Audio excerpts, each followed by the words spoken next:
আসসালামু আলাইকুম। আপনার কাউকে ভালো লাগছে না, আপনি এড়িয়ে চলেন।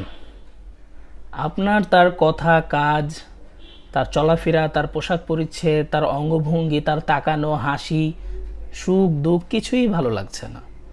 আপনি সোজা চুপি সারে এড়িয়ে চলেন। তাহলে কিন্তু আপনার এত পেরেশানি হচ্ছে না। আপনার যদি কোনো বিষয়ে কষ্ট লাগে, খারাপ লাগে, আপনি সে বিষয়টা ত্যাগ করেন। আপনি একটা গুনাহ করেন, সেই গুনাহটা ছাড়তে পারছেন না। আর গুনাহ কিন্তু খুব মিষ্টি, যত পাপ করবেন ততই মজা লাগে। কিন্তু আপনি এটা ছাড়ার চেষ্টা করেন, তাহলেই না আপনি ভালো পথে যেতে পারবেন। এখন আপনি গুনাহ ছাড়ছেন না, আবার বলছেন যে আমি আমি আমি আমার এটা খারাপ লাগছে, কষ্ট লাগছে। তা আপনি ও খারাপ লাগার যে বিষয়টা সেটাকে ত্যাগ করেন। আপনার যে বিষয়টা ভালো লাগছে না সেটাকে এড়িয়ে চলেন। তাহলেই তো হয়ে যায়। তাহলে আপনার মনের কোনো কষ্ট আসলো না। তাহলে কোনো আপনার রাতের ঘুমে, স্বপ্নের মধ্যে কোনো ডিস্টার্ব হলো না। বা আপনি ঘুমাচ্ছেন, আপনার সেগুলো কল্পনা করতে করতে আপনার আর খারাপ লাগলো না। এক কথায় আপনার যেটাতে খারাপ লাগবে আপনি সেগুলো এড়িয়ে চলেন।